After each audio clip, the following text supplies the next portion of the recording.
할렐루야. 우리 주님을 사랑하시는 분들만 아멘 합시다. 아멘. 사랑하는 주행가족 여러분, 그리스도인은 내가 주인이 아니라 예수님을 주인으로 고백하는 존재를 그리스도인이라고 얘기합니다. 그렇다면 삶 속에서 그리스도인답게 살기를 원합니다. 다시 말하면 삶 속에서 예수가 주가 되는 삶으로 살아가기를 원하는데, 삶 속에서 예수가 주가 되어 살아가는 삶이 무엇이라고 생각합니까? 그것은 바로 하나님의 말씀은 언제나 옳습니다, 이렇게 고백하는 삶을 의미합니다. 다시 말하면 어떤 상황이라 할지라도, 어떤 형편이라 할지라도 하나님의 말씀을 붙들 때, 하나님의 말씀을 딱 기억하고 생각할 때 예수님이 내 삶의 주인이 되는 삶, 그리스도인이 되어지는 삶, 그리스도인답게 살아가는 삶으로 살아갈 수 있다는 말입니다. 사랑하는 조양가족 여러분, 하나님의 말씀이 기억나지 않는다면 삶 속에서 예수가 주가 되는 삶으로 살아드릴 수가 없습니다. 믿음을 지켜야 되는 그 순간에 하나님의 말씀이 기억나지 않으면 내 안에 하나님이 원하지 않는 거인들이 자라나기 시작합니다. 다시 말하면 하나님의 말씀이 기억나지 않고 삶 속에 예수가 주가 되지 못하는 삶을 살아가면, 지키지 못하면 하나님의 경작을 경험하지 못합니다. 하나님의 다스림을 경험할 수가 없다는 것입니다. 창세기 3장 6절 말씀을 함께 보십시다. 시작.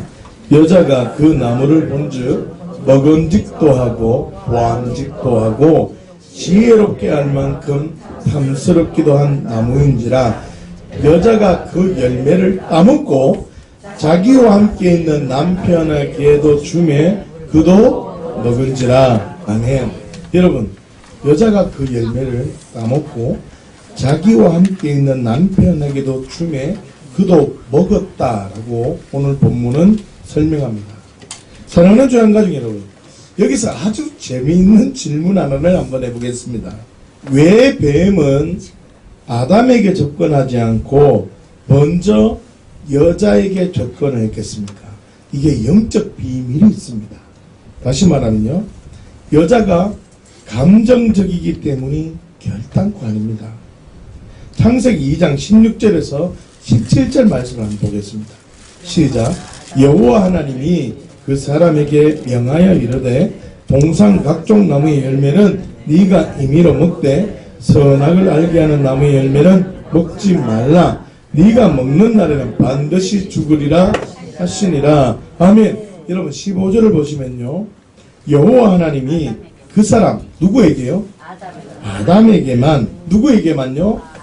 아담에게만 선악을 알게 하는 나무의 열매를 먹지 말라고 명령하셨다는 겁니다. 누구에게만요? 아담에게만. 자, 더 확실하게 정확하게 18절을 보시면 하나님께서 사람이 혼자 사는 것이 좋지 않겠다고 생각을 하여 돕는 배필을 준비하겠다고 했기 때문에 지금 오늘 16절 17절 말씀은 누구만 들은 겁니까? 아담만 들은 겁니다. 다시 말하면 선악을 알게 하는 나무의 열매를 먹지 말라는 선언은 아담 혼자만 들은 이야기입니다. 누구만 들은 거라고요? 아담 혼자만 들은 이야기입니다. 다시 말하면 아담은 하나님과의 언약을 맺은 관계였다는 것입니다. 아담은 어떤 사람이라고요? 하나님과의 언약을 맺은 관계였다고요. 다시요, 지난주 말씀 생각나십니까? 다윗이 믿음으로 살 수 있었고 다윗이 삶 속에 승리할 수 있던 비결은 법궤 때문도 아니고 다윗이 전략가가 아니고 무엇 때문이라고요? 하나님을 아버지로 고백하는 아버지와 아들의 관계였기 때문에 그 비밀이 풀어졌다. 다시요, 뱀이 아담을 먼저 공격할 수도 있었는데 아담을 먼저 공격하지 않고 여자에게 접근했다는 말은 지금 오늘 본문 말씀이 읽은 창세기 2장 16절에서 17절까지의 말씀을 정황을 보면 아담과 하나님과의 뭐라는 말입니까? 언약이라는 것입니다. 그러나 여자는 아담에게, 누구에게요? 아담에게 선악을 알게 하는 나무에 대해서 들었을 뿐이었다는 겁니다. 하나님과 언약의 관계를 맺은 것이 아니었다는 것입니다. 자, 그렇다면 지금 중요합니다. 저도 지금 이 질문 앞에 서 있습니다. 저와 죄양가족 여러분들은 어떻습니까? 하나님과 언약적 관계입니까? 아니면 하나님에 대해서 들은 관계입니까?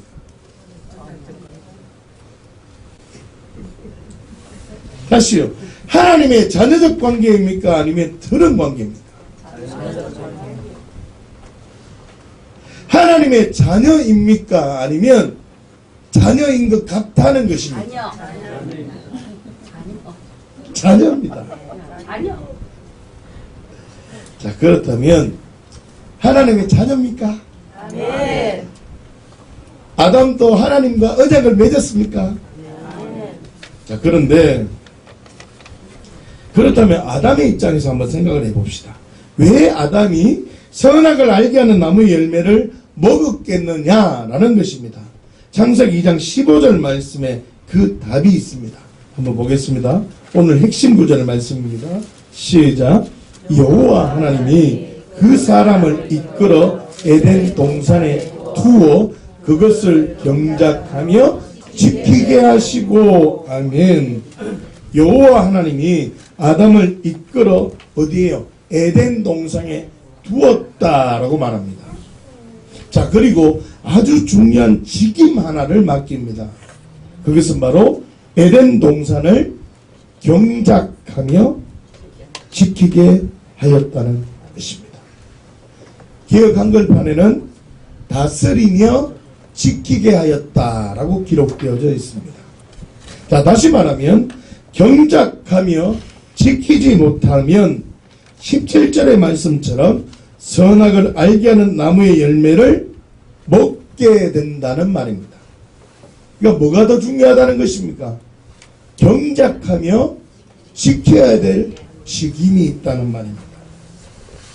결론적으로 경작하며 지키지 못했기 때문에 하나님이 원하지 않는 거인들이 자라기 시작했고 선악을 알게 하는 나무의 열매를 먹게 되었다는 것입니다. 여러분, 경작 중요합니다.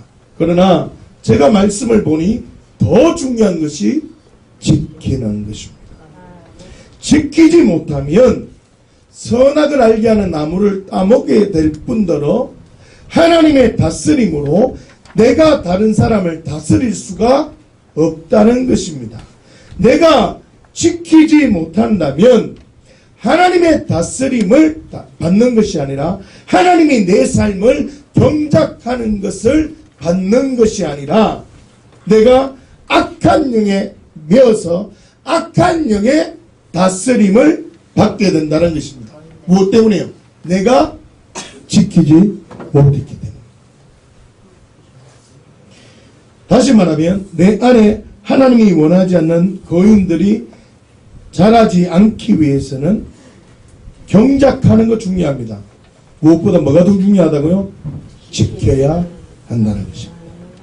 따라하십시다. 지켜야 한다. 지켜야 한다. 특별히 지킨다는 선언이 바로 장사복음의 핵심입니다. 그렇다면 우리가 아담에게 얘기한 경작하며 지켜라 라는 이 두 가지의 뜻이 무엇인지 우리가 좀 더 살펴보기를 원합니다. 첫 번째, 경작하며 라는 뜻이 무엇인지 보겠습니다. 경작은 하나님의 힘으로 하나님을 나타내는 것입니다. 따라하세요. 하나님의 힘으로 하나님을 나타내는 것이다. 다시, 하나님의 힘으로 하나님을 나타내는 것이다. 여러분, 경작하다를 원문으로 확인을 하면 아바드라는 단어를 사용합니다. 아바드. 이 아바드라는 단어는 하나님께 향한 일, 하나님을 향한 섬김이라는 뜻입니다. 그리고 예배하다, 순종하다라는 의미도 함께 지니고 있습니다.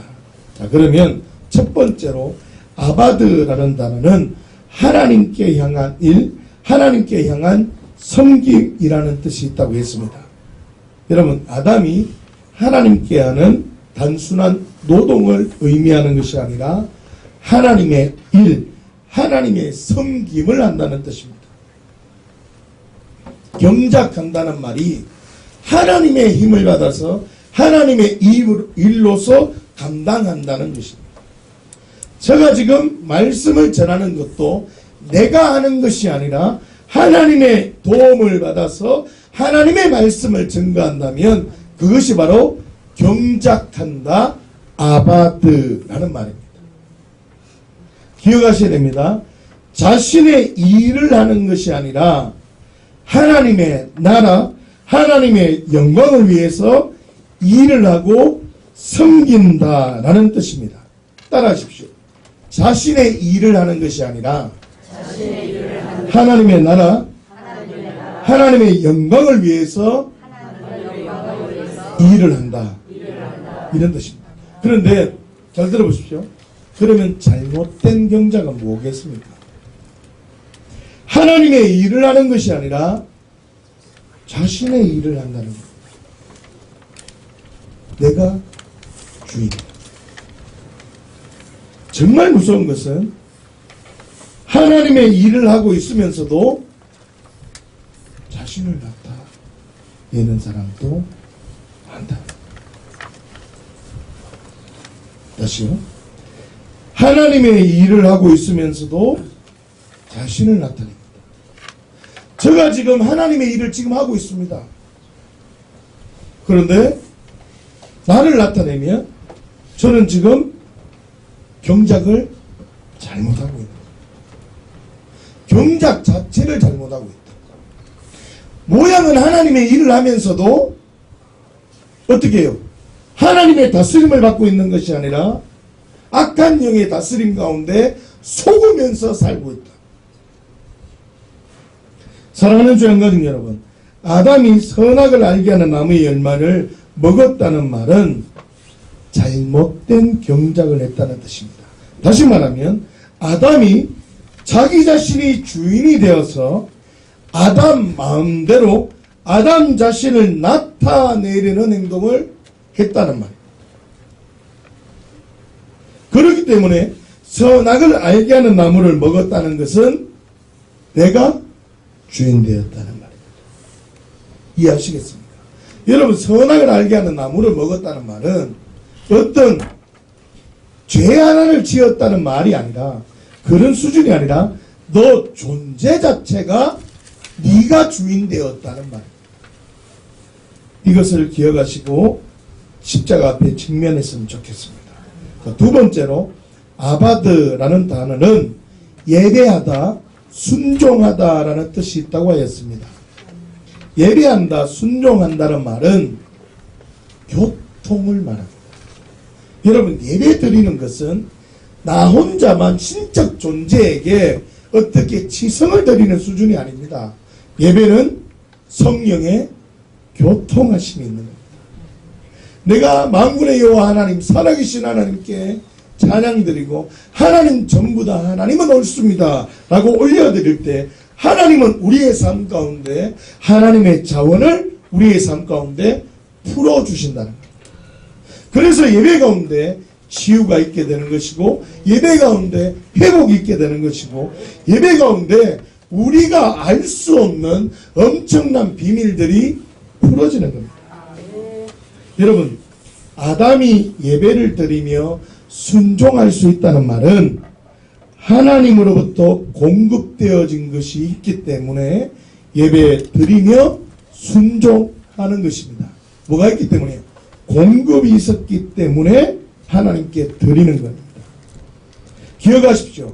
경작한다는 말은 공급이 먼저입니다.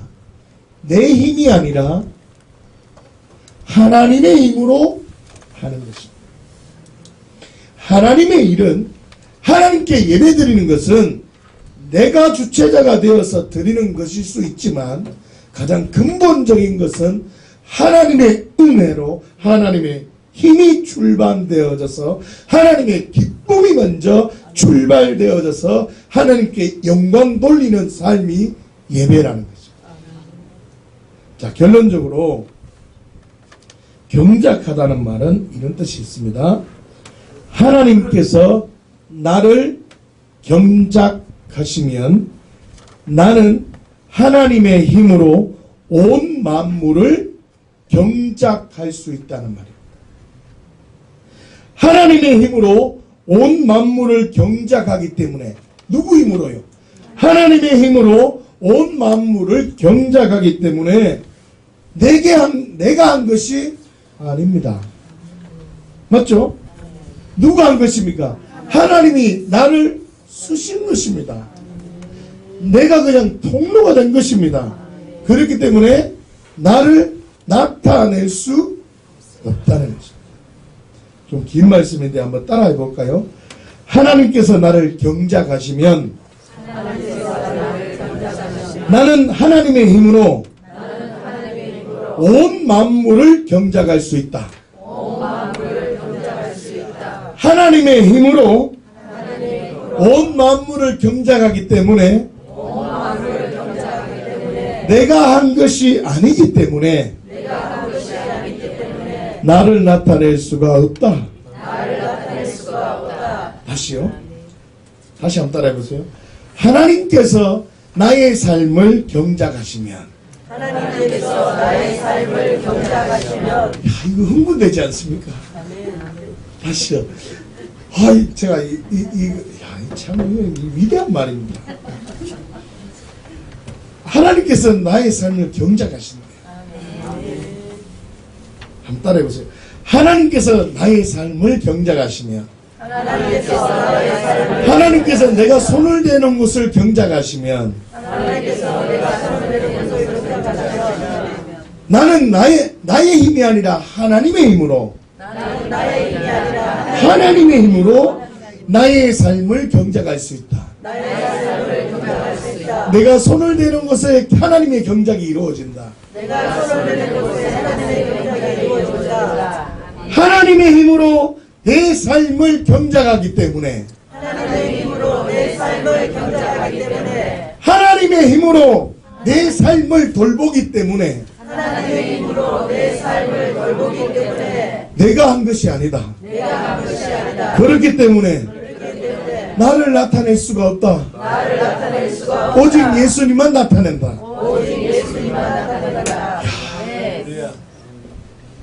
여러분, 하나님의 경작이 있어요. 하나님의 경작이 풀어질 것 같아요. 여러분, 이걸 기대하셔야 돼요. 여러분, 하나님의 경작이 우리 안에 풀어지기를 원한다면 언약의 관계가 맺어진 자들. 여러분, 예수님의 핏값으로 우리가 하나님과 내와 하나님의 자녀가 되었잖아요. 예수님 때문에 그 진리를 믿으면 예수님 때문에 하나님과 내가 언약적 관계, 하나님의 자녀의 관계가 되어졌잖아요. 그러면 하나님께서 나를 다스리고 하나님께서 나를 경작해 주신다니까. 여러분, 이 비밀이 풀어지기를 예수님의 이름으로 축원합니다. 사랑하는 주양가족 여러분, 하나님의 다스림이 있다면 나는 모든 것을 다스릴 수 있는 권세가 부어졌다는 겁니다. 이거 흥분되지가 않습니다. 이게 하나님의 자녀적 권세입니다.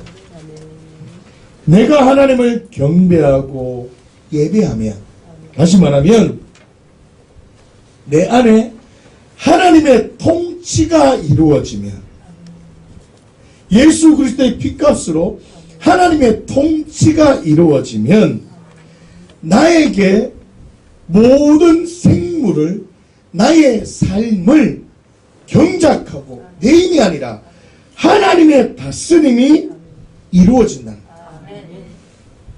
뭐가 되어지느냐? 언약적 관계가 이루어진다. 하나님의 다스림 속에 있는 자, 그 사람이 바로 하나님의 자녀입니다. 다시 말하면 하나님의 자녀는 하나님의 자녀적 권세가 임한다는 말과 똑같은 것입니다. 자, 그러면 이 경작의 은혜가 되어져야 된다라고 말씀하셨는데, 그런데 제가 보니까 더 중요한 게 지켜라라는 것입니다. 이 지키지 못했기 때문에 아담이 하나님의 다스림에서 벗어났다.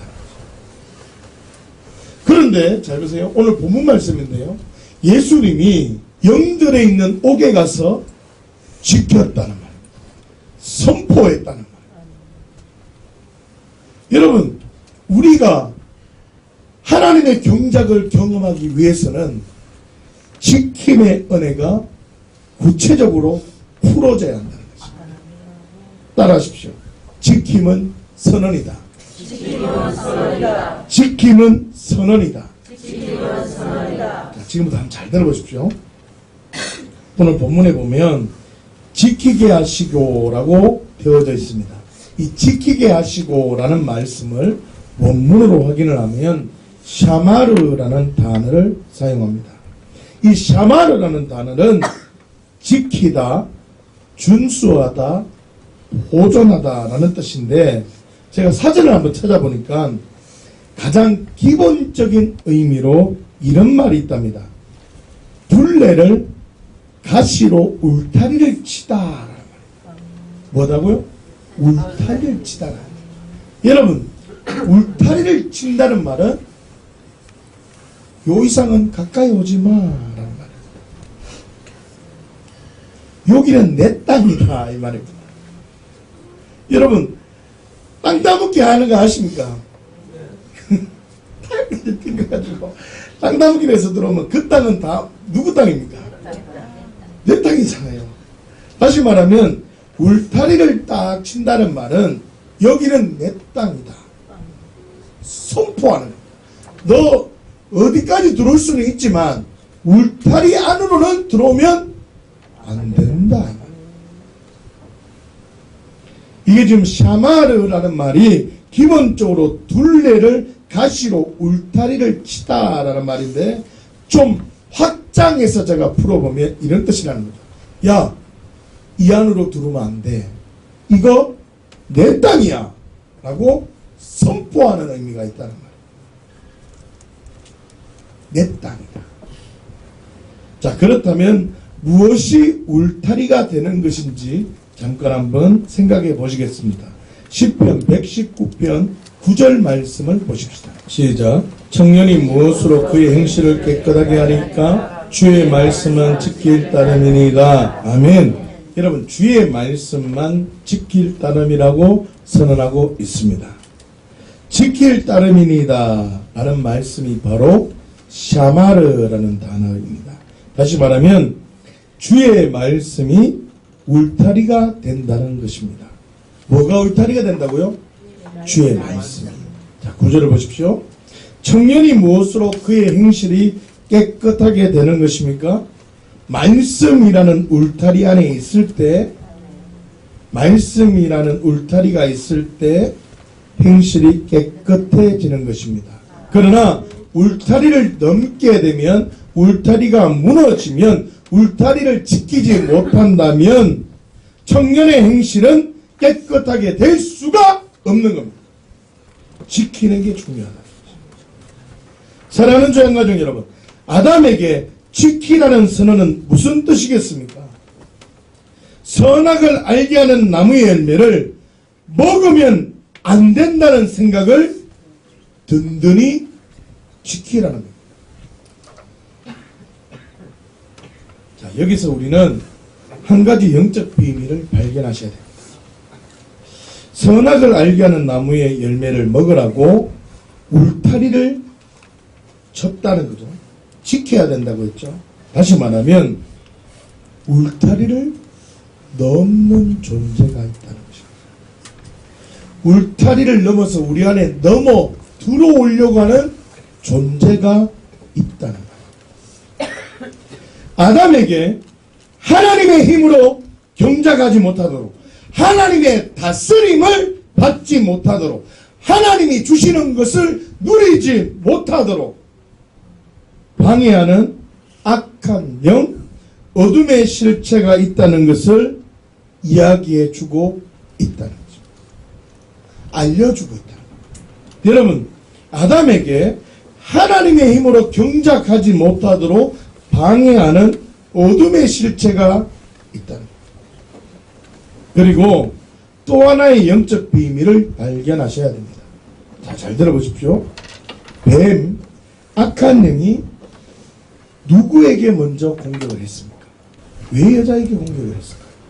아담에게 먼저 접근한 것이 아니라 여자에게 먼저 접근했다는 말입니다.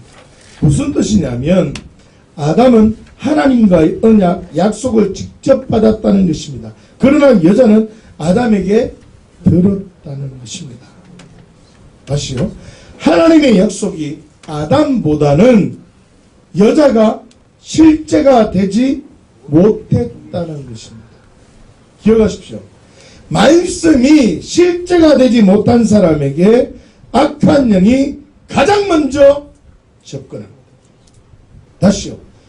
말씀이 실제가 되지 못한 사람에게 악한 영이 가장 먼저 공격합니다. 잘 들으셔야 됩니다. 기도를 많이 했느냐, 봉사를 많이 했느냐, 얼마나 영적 전쟁 안에 있느냐, 이런 것이 아닙니다. 악한 영의 공격을 막는 것은 유일하게 하나님의 말씀입니다.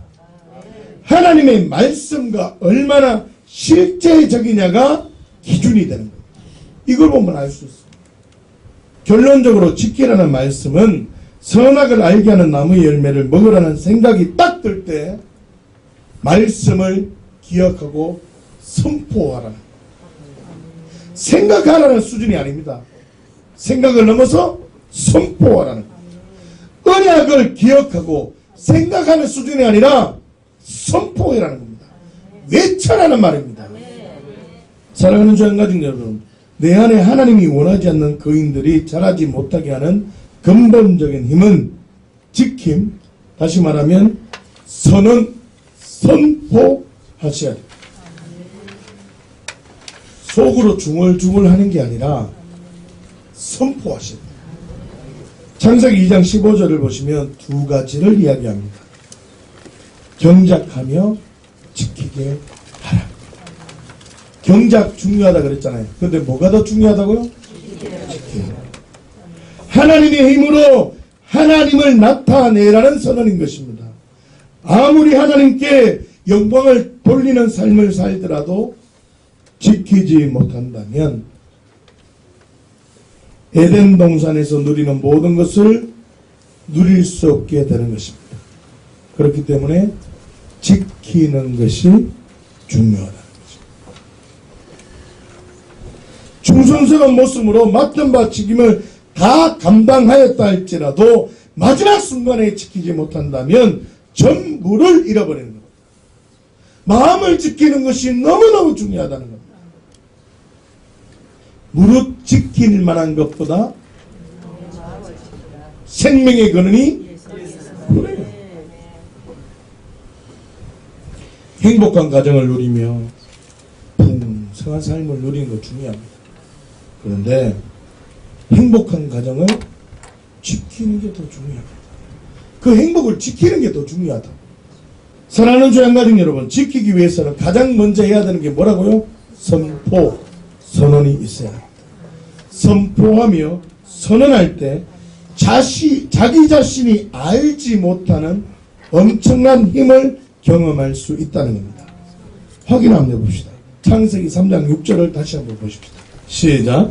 여자가 그 나무를 본즉 먹음직도 하고 보암직도 하고 지혜롭게 할 만큼 탐스럽기도 한 나무인지라 여자가 그 열매를 따먹고 자기와 함께 있는 남편에게도 주매 그도 먹은지라. 아멘. 여러분 6절을 가만히 보면 아담이 지키지 못했음을 알 수 있습니다. 다시 말하면 선언하지 못했다는 것입니다. 나는 선악을 알게 하는 나무의 열매를 먹을 수 없노라. 여러분 이 한마디만 했다면 상황이 달라졌다. 나는 죄의 종로를 할 수 없노라. 이 선언이 너무너무 중요하다는 말입니다. 만약에 아담이 나는 선악을 알게 하는 나무의 열매를 먹을 수 없노라 선포했다면 어떻게 됐겠습니까? 그 순간만큼은 지킬 수 있었다는 것입니다. 그렇다면 그 순간이 점점 길어진다면 아담만큼은 선악을 알게 하는 나무 열매는 먹지 않았다는 말입니다. 다시 말하면 지키지 못할 때 내 안에 거인들이 스물스물 기어 올라와서 하나님의 언약을 파괴하게 되고 내가 생명 앞에 생명을 위해서 사는 자가 아니라 본질상 진노의 자녀 악한 영에 매여 종노릇하는 자 되어버렸다는 것입니다. 그자 죽은 자입니다. 사망에 이르게 된다.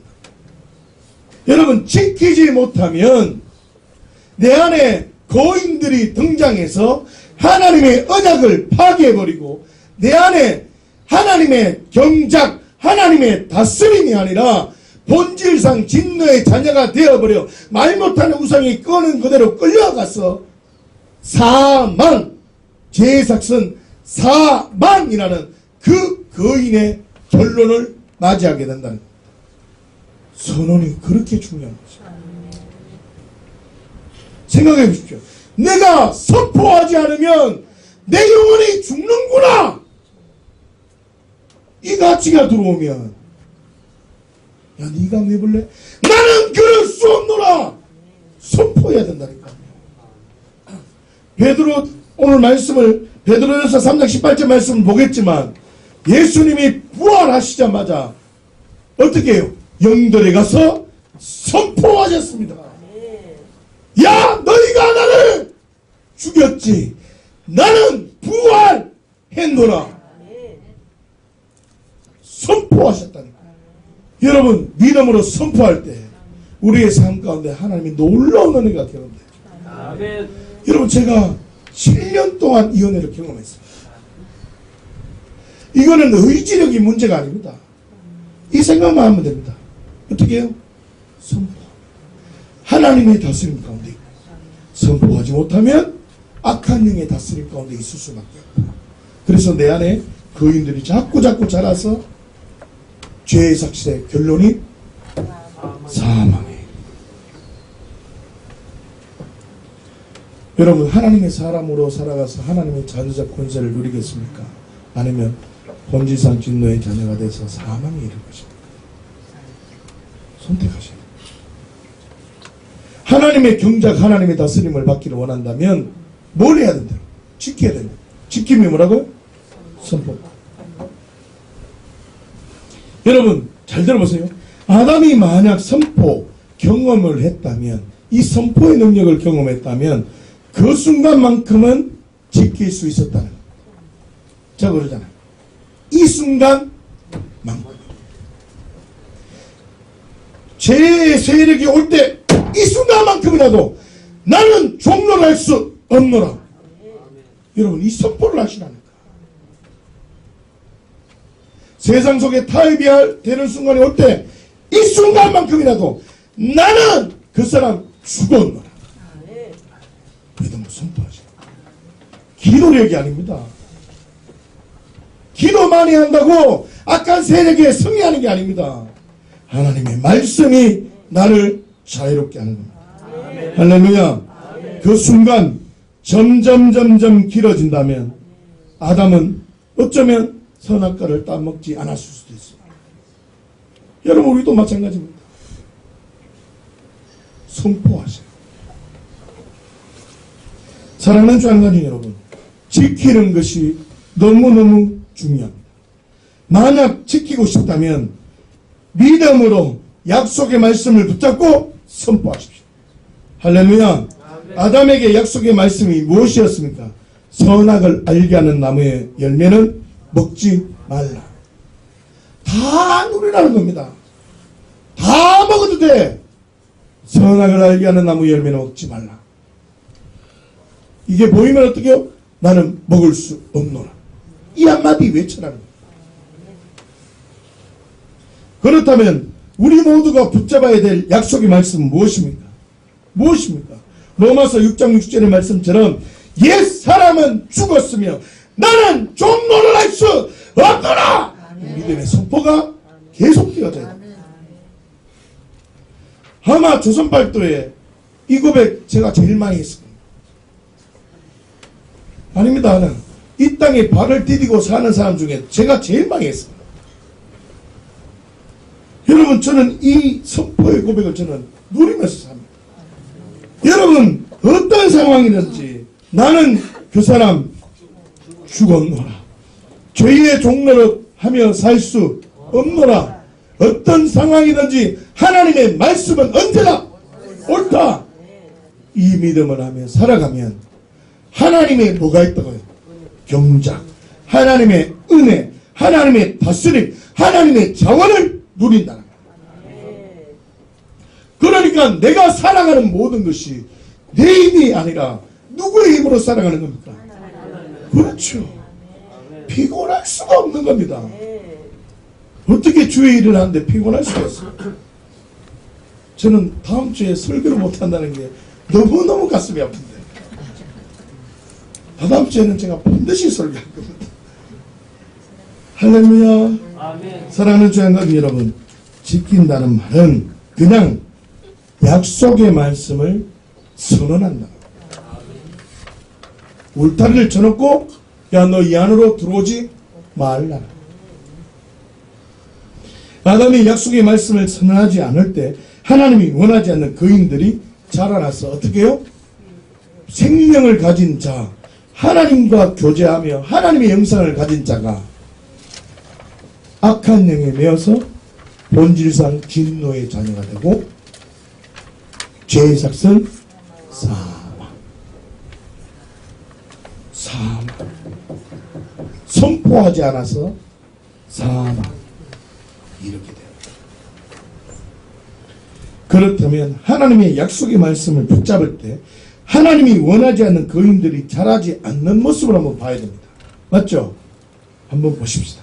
마태복음 4장 3절 말씀. 시작. 시험하는 자가 예수께 나와서 이르되 네가 만일 하나님의 아들이거든 명하여 이 돌들로 떡덩이가 되게 하라. 아멘. 여러분, 마귀가 예수님을 시험하는 장면입니다. 40일 동안 금식하여 배가 고픈 예수님에게 여러분, 그 음식 얼마나 힘든지 아십니까? 40일 동안 지금 금식하셨대요. 이렇게 배고픈 예수님에게 돌이 떡이 되게 하라고 시험하는 시험입니다. 마귀의 유혹에 예수님은 어떻게 대응하십니까? 4절 한번 보십시오. 시작. 예수께서 대답하여 이르시되 기록되었으되 사람이 떡으로만 살 것이 아니요 하나님의 입으로 나오는 모든 말씀으로 살 것이라 하셨느니라 하시니 아멘. 예수님은요, 기도하고 소리쳐 외치고 어떤 행위를 한 게 아닙니다. 어떻게 하셨습니까? 신명기 8장 3절 말씀으로 선언하고 있다는 거예요. 사람이 떡으로만 살 것이 아니요 하나님의 입으로부터 나오는 모든 말씀으로 산다. 이 말씀만 하죠. 약속의 말씀을 어떻게 해요? 다 붙들고 생각만 했습니까? 선포하셨습니까? 사랑하는 주양가족 여러분, 마태복음 4장 4절을 보시면 예수님께서 경작하고 지키는 것이 무엇인지 우리에게 말씀해 주고 있습니다. 경작한다는 말이 무슨 뜻이라고 했습니까? 하나님께서 나를 경작하시면 나는 하나님의 힘으로 온 만물을 경작할 수 있다는 것입니다. 하나님의 힘으로 온 만물을 경작하기 때문에 내가 한 것이 아니라 하나님의 힘으로 한 것이기 때문에 나를 나타낼 수 없다고 했습니다. 다시 말하면 하나님께서 돌을 만드신 이유가 있을까요? 없을까요? 하나님께서 돌을 만드신 이유가 있습니다. 그런데 예수님은 돌을 떡으로 만들 수 있는 분이지만 하나님께서 돌을 만드신 이유와 뜻이 있음을 알고 바꾸지 않겠다는 뜻입니다. 어떤 상황이나 할지라도 하나님이 창조하신 하나님의 창조의 법칙을 바꾸지 않겠다. 나는 아버지의 뜻을 거스릴 수 없다 이 말입니다. 너 말이 옳은 것이 아니라 나 배고픈 거 사실이다. 그러나 하나님은 언제나 옳다 이 말입니다.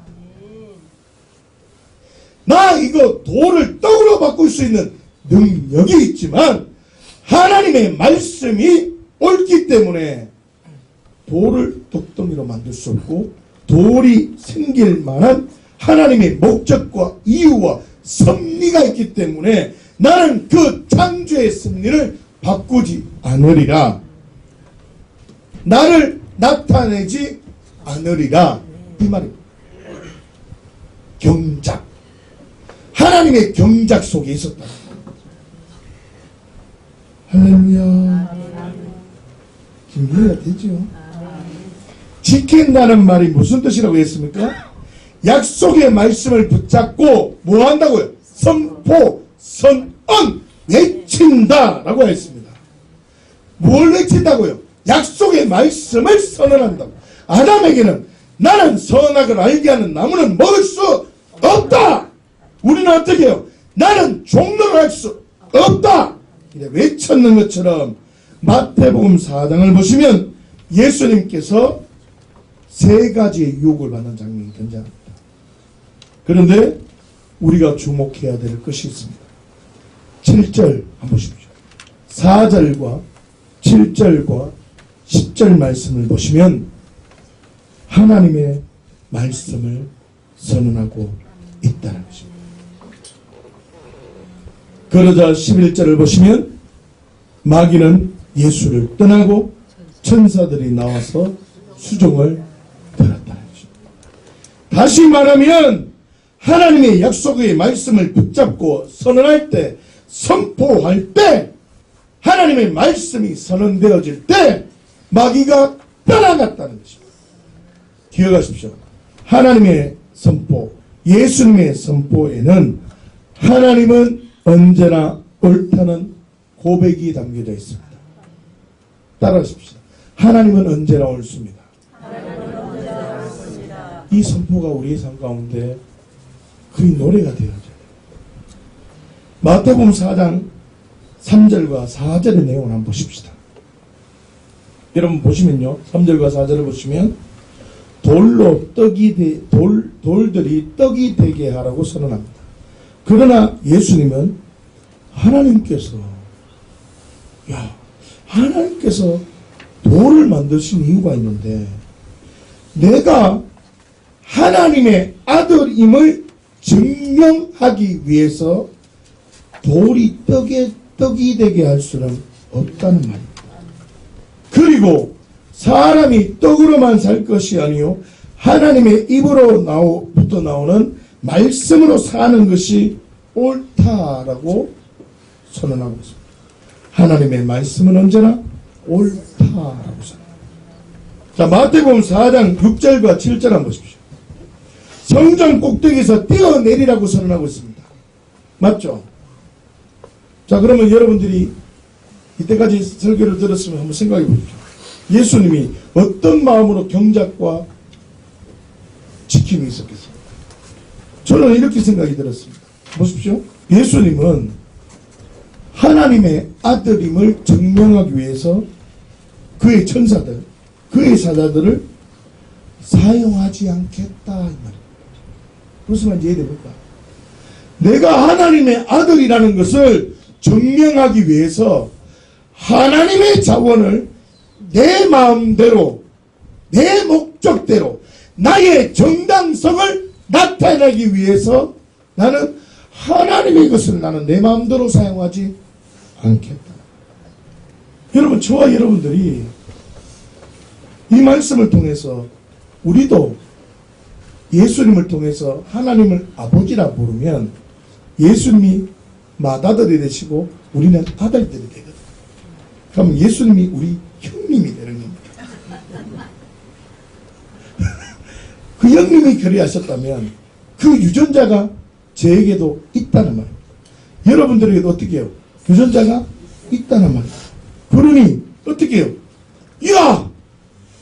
내가 하나님의 자녀임을 선포하기 위해서, 내가 그리스도임을 선포하기 위해서 하나님의 자원을 내 마음대로 사용하지 않으련다. 이 가치가 우리의 삶 속에 있어야 한다. 그리고 뭐라고 얘기합니까? 주 너의 하나님을 시험하지 말라. 이 말이 뭔 말입니까? 하나님의 말씀은 옳다는 겁니다. 자, 똑같습니다. 마태복음 4장 9절에서 10절 한번 보십시오. 내게 엎드려 경배하라. 그러면 모든 걸 다 준다는 겁니다. 그러나 예수님은 뭐라고요?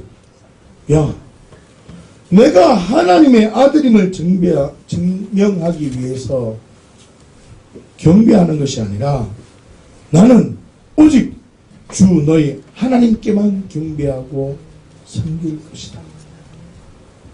나는 너에게 반응하지 않는다. 하나님만 옳다. 선포했다. 예수님이 세 가지 유혹, 세 가지 시험을 받으면서 마귀와 대화를 했습니까? 선포했습니까? 여러분, 이 진리를 받으셔야 됩니다. 우리가 삶을 살아갈 때 수많은 유혹도 올 수 있고 수많은 생각이 들어올 수 있습니다. 그럴 때 묵상하면 안 된다고. 왜 그럴까? 이런 생각하면 안 된다고. 어떻게 해요? 나는 그럴 수 없노라. 나는 하나님의 자녀다. 하나님의 말씀은 이루어진다. 하나님은 언제나 옳습니다.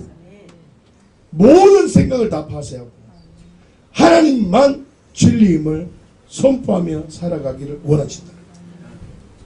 그럴 때 하나님의 다스림 가운데 있게 된다. 여러분, 하나님의 다스림이 경험되기를 원하면 제가 지금 무엇이 중요하다는 겁니까? 선포가 중요하다. 지키. 사랑하는 주한 가족 여러분, 그런데 아담은 믿음으로 반응해야 될 그 순간에 선포하지 않았다는 것입니다. 선악을 알게 하는 나무의 열매를 먹으라는 그 말을 들을 때 하나님의 말씀은 언제나 옳습니다. 선포하지 않았기 때문에 삶 속에서 예수가 주가 되는 삶을 살지 못했다는 말. 오히려 하나님이 원하지 않는 거인들이 자라났어. 쑥쑥쑥쑥 자라났어. 하나님의 다스림을 받는 것이 아니라, 하나님의 경작을 받는 것이 아니라 어떻게 해요? 악한 영이 울타리를 넘어서 나를 장악했어. 내 마음이 빼앗겼어. 본질상 진노의 자녀가 되어버렸어. 공중의 건세자원자에 맡겨 죄의 삭선 사망이 되어버리는 사망의 자리에 이르게 되었다. 기억하십시오. 믿음의 선포가 예수가 주가 되는 삶으로 살게 하는 것입니다. 오늘 본문 말씀인 베드로전서 3장 18절에서 19절까지의 말씀을 보십시다. 시작. 그리스도께서도 단번에 죄를 위하여 죽으사 의인으로서 불의한 자를 대신하셨으니 이는 우리를 하나님 앞으로 인도하려 하심이라. 육체로는 죽음을 당하시고 영으로는 살리심을 받았으니 그가 또한 영으로 가서 옥에 있는 영들의 선포하시니라. 아멘.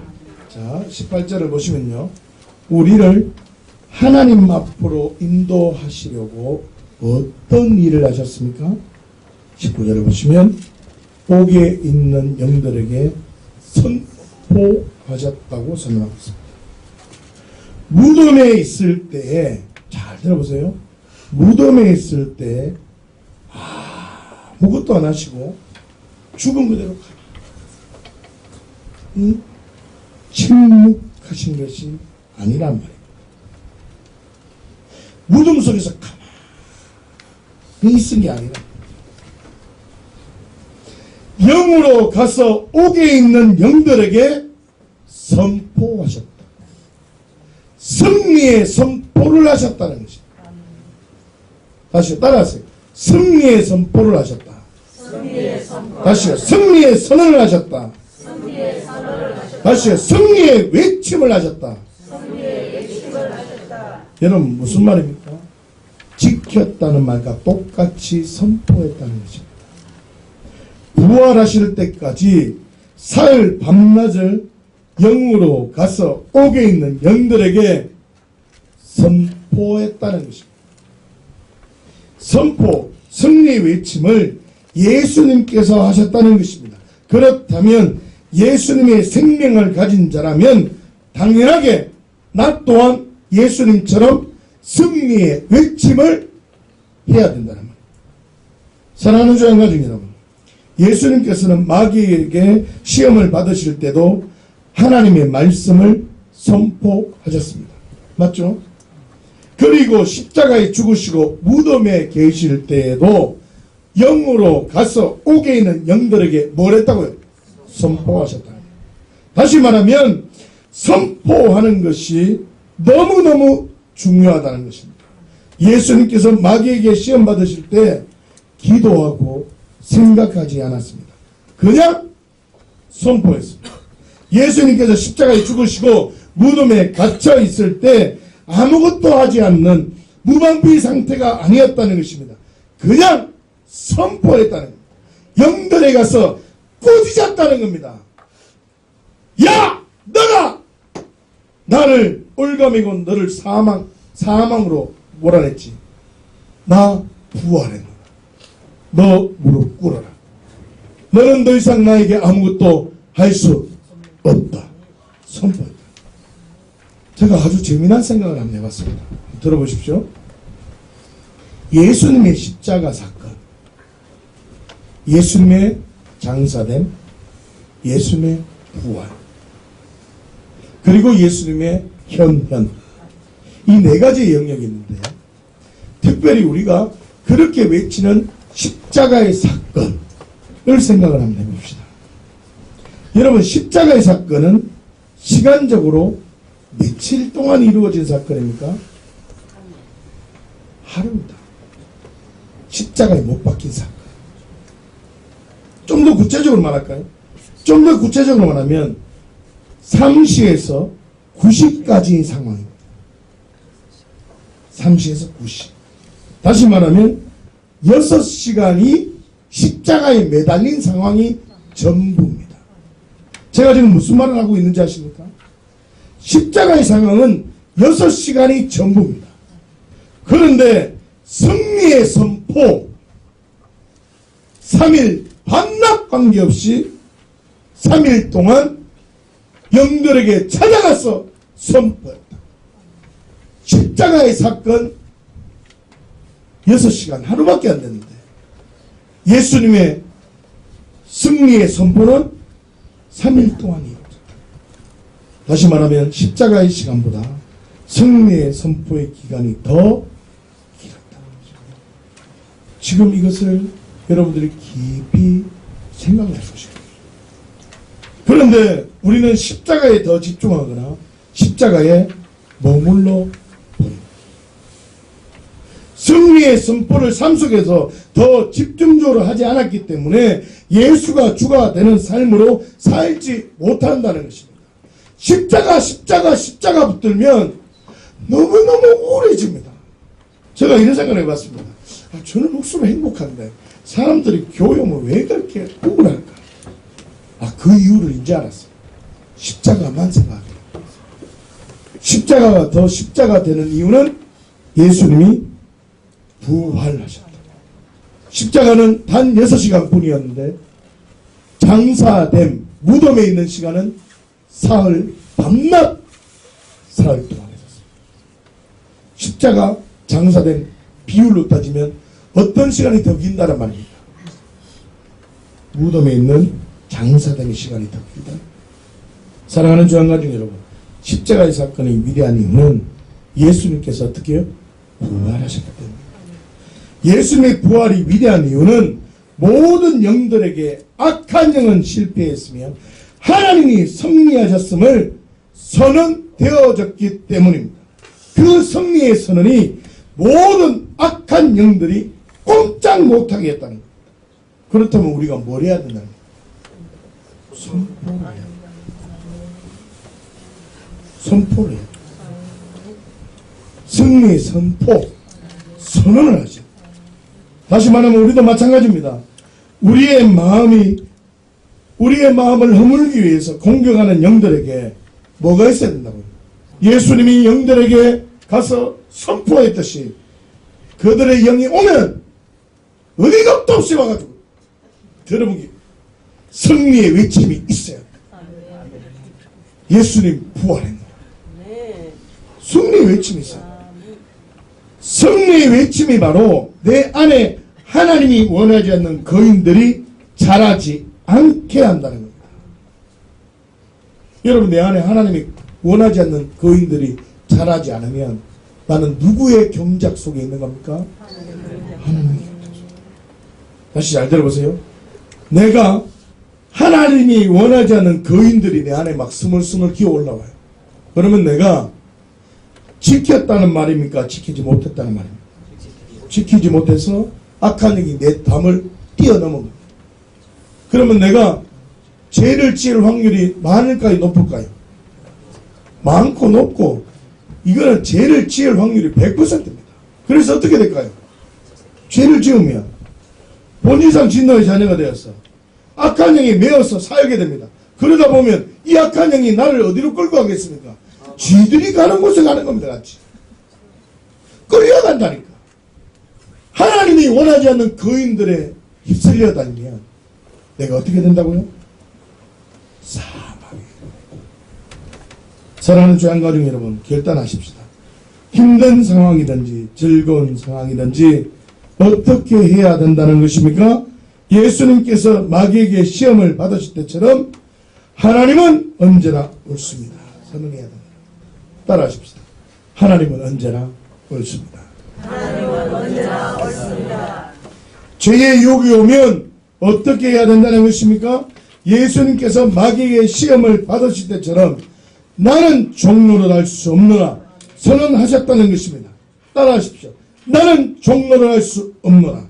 나는 종노릇 할 수 없노라. 나는 종로를 할 수 없노라. 나는 종노릇 할 수 없노라. 여러분, 이렇게 믿음으로 선언하면 하나님의 경작의 은혜가 우리의 삶 가운데 풀어진다는 것입니다. 할렐루야. 요한복음 8장 32절 말씀에 이런 말씀이 있습니다. 진리를 알지니 진리가 너희를 자유롭게 하리라. 여러분, 우리를 자유롭게 하는 것은 오직 진리 안에서 이루어지는 것입니다. 진리를 알고 있다는 수준이 아닙니다. 삶 속에서 진리를 빼앗고 지키지 못하게 하는 상황이 될 때 어떻게 해요? 하나님의 약속의 말씀을 굳게 잡고 뭘 해야 된다고요? 선포해야 돼요. 그게 진리를 아는 거예요. 예수님이 무덤에서 뭘 하셨다고요? 영들에게 가서 선포하셨잖아요. 선포하셨다니까. 그러면 우리도 선포하면 부활의 능력으로 살아갈 수 있다는 말입니다. 이게 장사복음이에요. 왜 사람들이 그리스도인답게 살지 못하냐면 무덤의 시간이 없는 거예요. 다시 말하면 무덤의 시간이 있어야 된다는 말은 예수님께서 무덤 속에서 뭘 하셨다고요? 선포하셨다니까. 뭘 하셨다고요?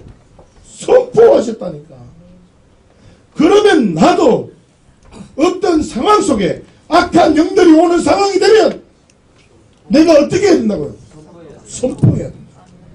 선포하지 못하기 때문에 우리는 예수가 주가 되는 삶으로 살지 못한다.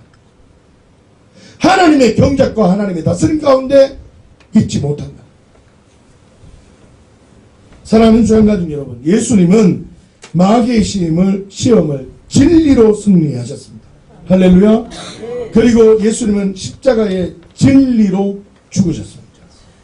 예수님께서 무덤에 갇힐 때 가만히 계신 것이 아니라 진리를 선포하셨습니다. 하나님의 말씀이 옳음을 영들에게 가서 선포하셨다. 따라하세요. 예수님은 십자가의 진리로 죽으셨다. 예수님께서 무덤에 갇혀 있을 때 가만히 계신 것이 아니라 진리를 선포하셨다. 하나님의 말씀이 오름을 영들에게 가서 선포하였다.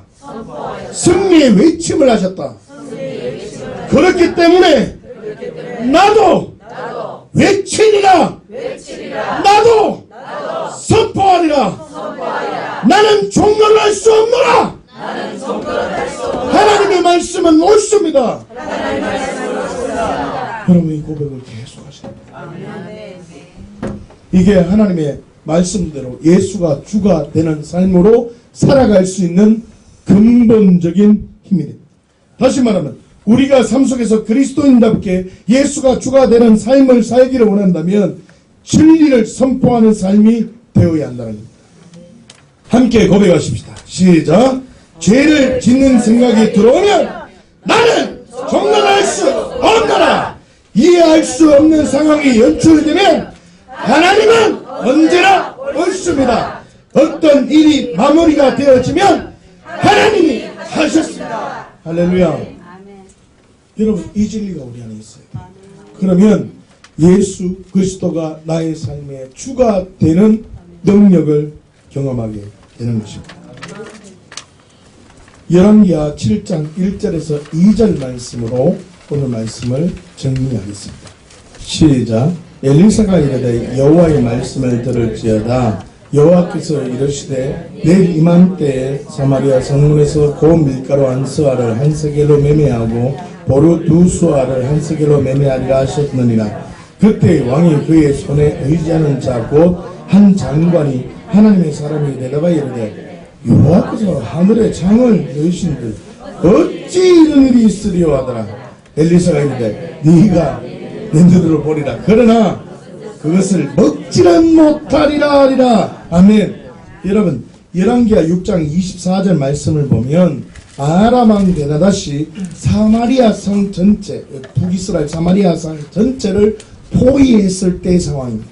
그래서 사마리아 땅에 먹을 것이 없는 정말 궁핍했던 그 상황을 지금 그 상황 때의 말입니다. 그래서 사마리아의 상황이 얼마나 좋지 않았는가 하면 28절 말씀을 보시면 6장 28절을 보시면 오늘은 네 아들을 먹고 내일은 내 아들을 먹자고 이야기합니다. 아들을 먹는 정말 처참한 상황이 연출되었습니다. 자, 이런 상황은 우리와 비슷하다고 생각합니다. 여러분 어떻게 보면 우리는 희망과 소망이 없는 삶을 살아가는 사람도 있습니다. 풀릴 듯 말 듯 하는데 풀리지 않아. 내 삶 속에 하나님의 경작과 하나님의 다스림과 하나님의 은혜가 풀어질 듯 하는데 풀어지지 않아. 내 앞에 문이 열릴 듯 말 듯한 그 상황이 정말 어쩌면 사마리아의 이 땅의 현실과 똑같을 수 있습니다. 그런데 이 상황에 하나님의 말씀은 옳다고 반응하면 살게 되는 은혜가 있고 하나님의 말씀이 옳다고 반응하지 않으면 어떻게 해요? 하나님의 다스림이 아니라 어떻게 됩니까? 악한 영의 다스림을 받게 돼서 하나님이 원하지 않는 거인들에게 죄의 삭은 어디로 갑니까? 죽음, 사망이라는 심판을 당한다는 얘기가 오늘 본문입니다. 여러분 오늘 본문에 세 가지 흐름을 잡으셔야 됩니다. 첫 번째, 희망의 선포가 선언됩니다. 두 번째, 희망의 선포를 지키는 자와 지키지 못하는 자 같은 자. 뻔하겠죠? 지키는 자는 배불리 먹고 그 상황에서 선포하고 지키지 못하는 자는 어떻게 될까요? 죽는다. 마지막 세 번째, 죽음의 거인의 결국을 보게 되는 것입니다. 첫 번째 보십시다. 희망의 선포를 확인해 보시겠습니다. 열왕기하 7장 1절 말씀이 선언되고 있습니다. 엘리사가 성문에서 고운 밀가루와 보리가 매매될 것이라고 믿음의 선포가 지금 쫙 선언되고 있습니다. 여러분 하나님의 말씀은 옳습니까? 불일치합니까? 여러분 하나님의 말씀은 이루어집니까? 이루어지지 않습니까? 그런데 엘리사가 사마리아 성에 지금 먹을 것이 없어서 자신들의 아이를 잡아먹어야 되는 그 상황에 고운 밀가루와 보리가 이제는 아주 편안하게 매매될 것이다.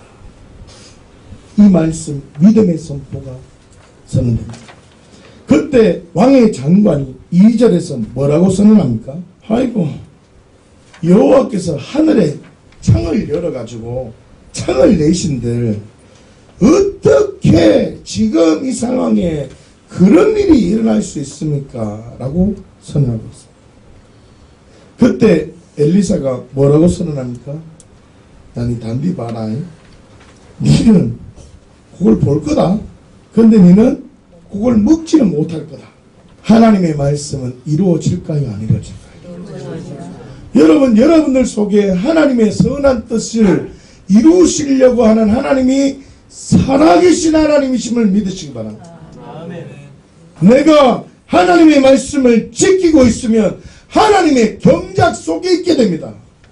여러분, 많은 기도를 하는 게 중요한 것이 아니라 내가 지키고 있을 때 이 자리만큼 지키고 있으면 이 자리만큼 하나님의 경작이 이루어집니다.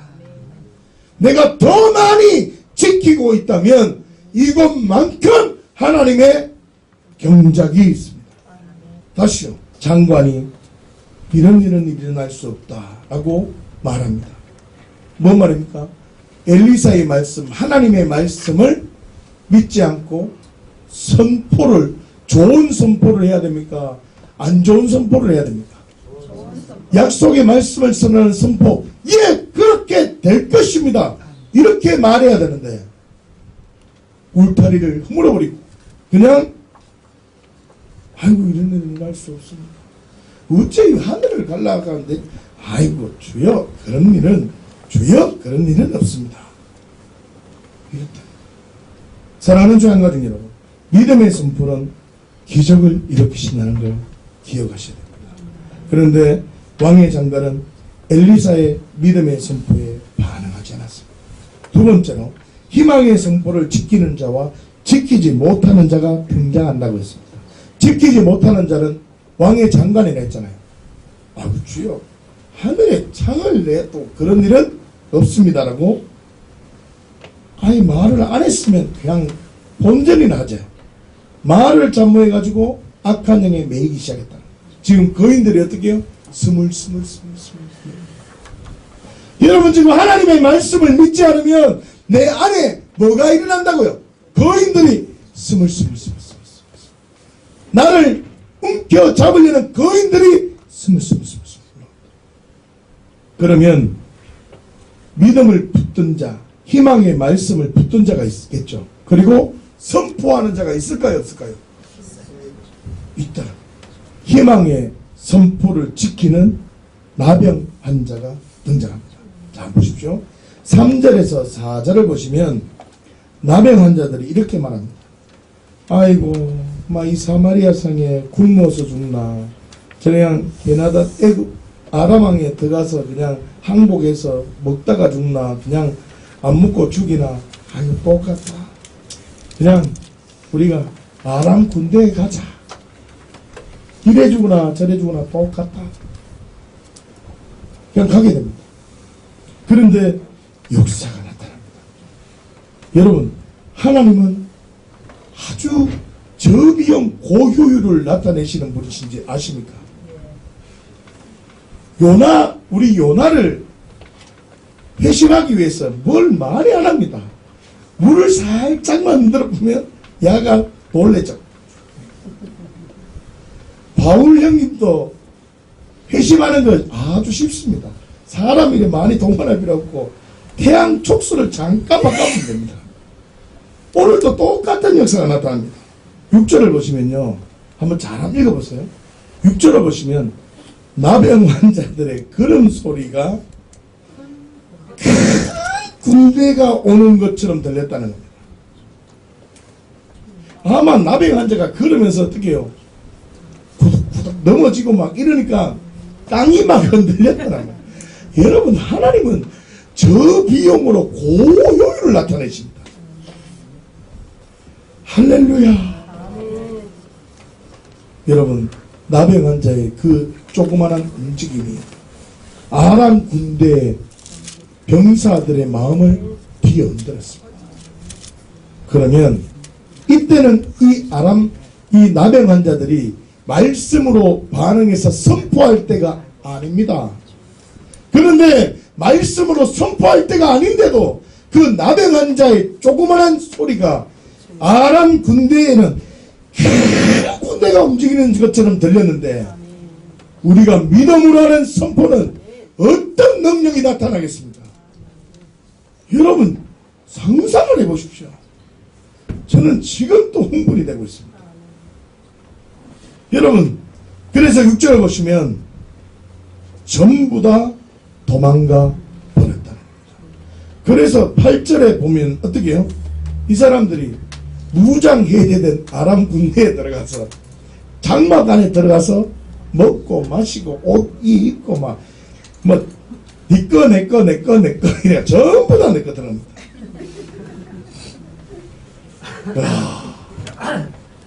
여러분, 자, 그런데요, 9절을 보시면 희망의 선포를 하는 장면이 등장합니다. 얘만 이 간격 누릴 수 없다는 겁니다. 다른 사람에게 선포하기 시작합니다. 알리기 시작합니다. 9절 한번 읽어보겠습니다. 시작. 나병 환자들이 그 친구에게 서로 말하되 우리가 이렇게 해서는 아니 되겠도다. 오늘 아름다운 소식이 있는 날이거든. 우리가 침묵하고 있도다. 만일 밝은 아침까지 기다리면 벌이 우리에게 미칠지니 이제 떠나 왕국에 가서 알리자. 야, 빨리 알리자.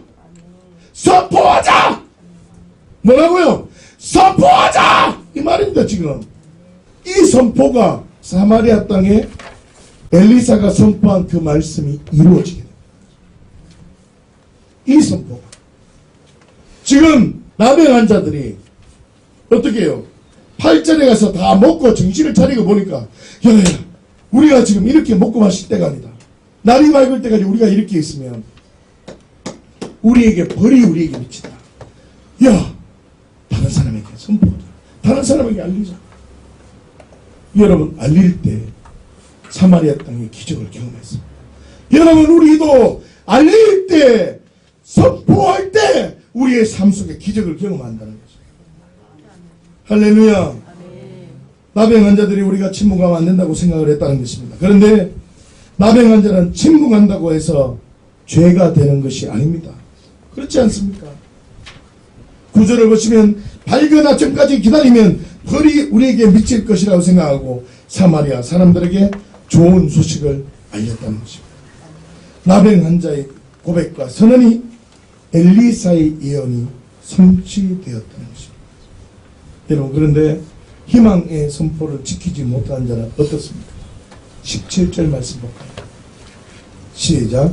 왕이 그의 손에 의지하였던 그의 장관을 세워 성문을 지키게 하였더니 백성이 성문에서 그를 밟으며 하나님의 사람이 말대로 죽었으니 곧 왕이 났을 때 그가 말한 대로다. 아멘.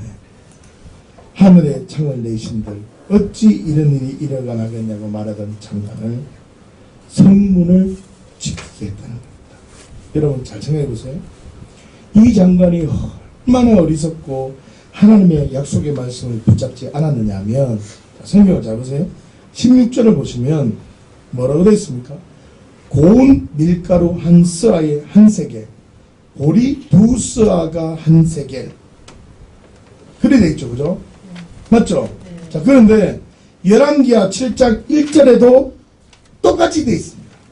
엘리사가 말한 그대로 지금 16절에도 똑같이 이루어지면 엘리사가 또 이 말 말고 또 무슨 말을 했습니까?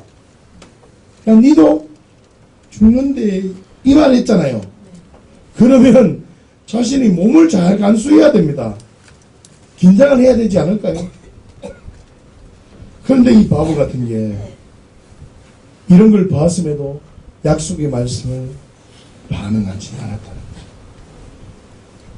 사랑하는 주양가는 여러분, 복음을 들었느냐가 중요한 것이 아닙니다. 얼마나 붙잡고 선포하느냐가 더 중요합니다. 삶 속에 얼마나 지켜나가는 게 중요하다. 사람들이 기도를 얼마나 많이 하느냐가 중요한 게 아니라니까. 절대 그런 게 아닙니다. 그 결과 셋째로 죽음의 거인에 사로잡히게 됩니다.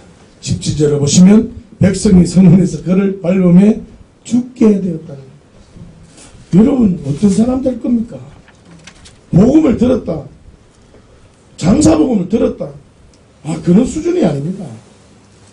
알아서 뭐 할 겁니까? 삶 속에 살아야죠. 제가 보니까 제가 그렇게 살고 있었더라. 선포하고 있었더라. 종로를 할 수 없노라. 하나님은 언제나 옳습니다. 이건 내가 몰랐죠. 늘 제가 선포하고 있었던 거야. 외침이 있어야 된다. 할렐루야.